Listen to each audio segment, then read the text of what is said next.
From the Mount Sinai Health System in New York, this is Road to Resilience, a podcast about facing adversity. I'm John Earl.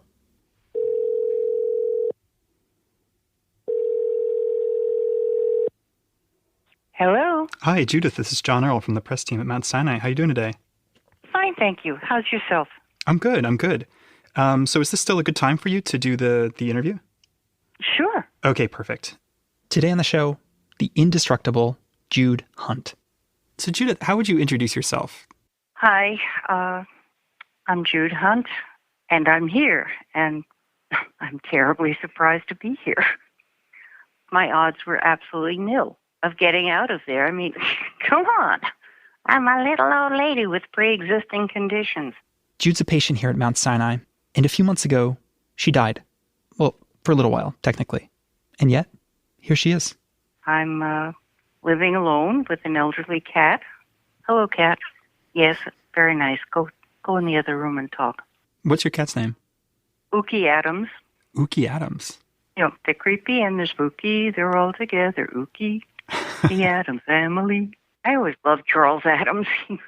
Do you know Edward Gorey? You familiar with his work? Oh, God, do I love Edward Gorey. Yes, he's one of my favorites. Oh, I think it's called gallows type humor. Yeah.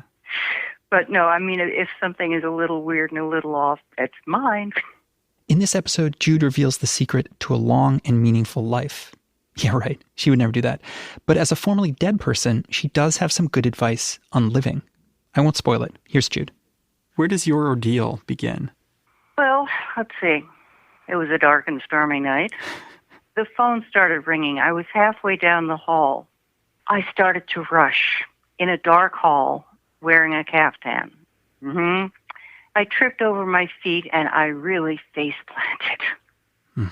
I realized I couldn't get up, but I thought I can walk it off. If I just relax for a while, I'll take a nap. Luckily, I landed next to the armoire, pulled out a pillow, pulled out some sheets, made myself a nest, woke up at 1 o'clock in agony going, I don't think I can walk this off. So I started yelling. Somebody hears her, calls the doorman calls the ambulance, and by the time she gets to the hospital... Half of my face was purple. I had a beautiful purple eye, and I looked like I'd been mugged. Broken hip, broken femur. She gets some more tests, and this is where it gets crazy. And it turned out I had an aortic valve aneurysm. So I had an operation on my heart, and somewhere along the way I had a stroke. And then they operated on my bowels, charming word. It just kept going, and it got to the point it was totally ridiculous. So I found it funny. I mean, what else is next? Okay, we got, how about the Black Plague? That's nice. And I came down with the virus. The virus, COVID. This was in March. I was in and out. I remember voices. I remember hearing someone say, we have to put her on a ventilator in this very medical voice. And I'm going, that's nice. Now I can breathe. Guess what? A ventilator is not fun. It is horrible. But it does, kind of save your life. What is it like? Yeah, it's like there's sort of a plastic animal is nested on your face and somebody sitting on your chest. But at the same time, it's better than before you went on the ventilator. Because when you're not on the ventilator, trying to breathe is almost impossible. It's like trying to breathe through concrete. You feel like you're going to die any minute. And then you're afraid you're not going to die, that it's going to go on forever. Oof, it's horrible. So she's lying there, going in and out, and she's thinking, this is it. So, my immune system was tiny. And I'm old. And, I wasn't in great shape.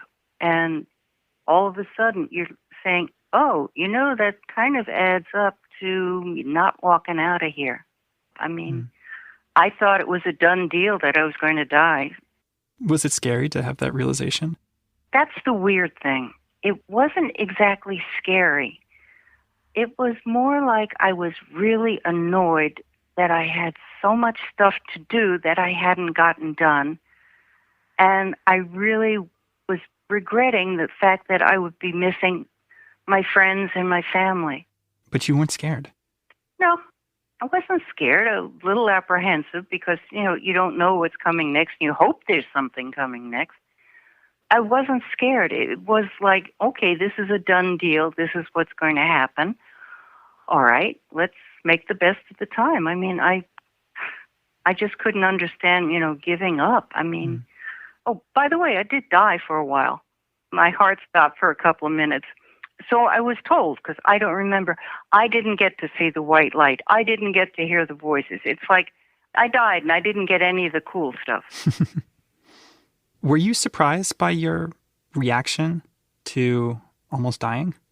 Yes, I was actually. I thought I'd be, more, oh, no, I will go on the great adventure, or, oh my God, don't let this happen to me. But it wasn't like that. I really was surprised. It was kind of like, oh, damn, I forgot to close, the window and it's raining. It was kind of an annoyance that, damn, I'm going. But a curiosity also like, I wonder what's next. As I was listening to this, part of me was like, come on, really? No dread? Totally okay with dying? So I asked her about that. There was a point, I don't remember at what point. I know I was in ICU, and I was just like, I'm never getting out of here. I'm never getting out of here. I'm going to die here. Poor me, oh my God. And then this guy came in who was a nurse. He looked like a tall leprechaun, and I don't know, he quoted a line from Monty Python, which I immediately recognized. And what is your name, O great wizard? And we started a conversation, and then we started quoting Monty Python. Someday, my son, all this will be yours. What, the captains? And he took me out of myself. He just took me out of myself, and I was back in the real world. And it was a silly thing. But you know what? Look for the silly things. They're very important. Were there like small pleasures that you found? I mean, just little tiny things, the things that you take for granted. Like if I sat up really high, I could see the top of a tree with some sun on it. That was wonderful. Now, I look out and at the trees and things. I mean, the tiny things you take for granted all of a sudden became huge, enormous, important, and wonderful. Quite truthfully, right now, and I'm still in the grateful period. I hope I never become jaded and forget all this. Helped along by this huge team of doctors and nurses' aides, Jude got better. One milestone she'll never forget was walking again. Getting up out of the bed by myself onto the walker and walking 10 or 15 steps, that is huge. And it gives you a sense of, I am my own person again. I am not a horizontal pudding. I am a vertical human being. Those little things make you feel so strong and so proud and so happy. They make you feel happy. It doesn't sound like anything exciting. It's not. But once you've lost something and you realize what you've lost and you have to fight like hell to get it back, you appreciate it. Finally, after 5 months and 4 attempts at rehab, the big day came. Jude was headed home. I'm getting ready to go, and one of the therapists came in and said, we have a little surprise for you. I'm only going to ask you to do one thing. If somebody hands you a piece of paper, be dramatic. And I'm like, what the hell? So I get up on my walker, I go to the door, and there is all of the therapists, there are nurses, etc., lining the whole hallway. And they're all holding up pieces of paper. And I was like, the first thing I said was, you loons. You are loons. And they hand me broken femur, and I tear the paper up, and this went down. They had, all the things I went through. Then the abdominal surgery. And at the end of it, they're holding up things saying rehab champion and, hero, which was not true. And they tied a balloon to my walker, and they put a garland around me, and I left the hospital, and we took pictures, and then I got in the ambulance and went home. And What was it like to get that kind of send-off? that was so amazing. I didn't cry then because I didn't want to embarrass myself, and right now I don't care because I'm crying. They were so sweet. My God. That was the most amazing thing I'd ever seen in my life. Oh, God, that was... When you got home, like, what was it like to, like, go in your front door, to walk into your apartment for the first time in so long? It was heaven just to see my house, my cat, who looked at me and went, "Who are you and what are you doing here? Go away." It was relief, and it was gratitude that I got to see it again, and just pure, quiet joy. I wish it was more profound, but that's exactly what it was. But, oh my Lord, I still sit here and I look around and I go, I'm home. I'm happy. I'm safe. I'm just wondering whether there's any kind of nugget that you would impart. I wish I had some. I know I'm really putting you on the spot here, but... Yeah, okay. Believe in getting out of there. Think about all the wonderful things you can do once you're home. Concentrate everything you have on what you're going to do and how you're going to do it. And think about all the, the people in your life that you want to see again. I wish I had something profound to tell people, but really, the greatest philosopher of our times, Satchel Paige, said, "Don't look back, it might be gaining on you." Don't look back. Look forward. If you look forward, there's nothing in your path. Really, if you look backwards, you're dragging anchor. Keep going forward.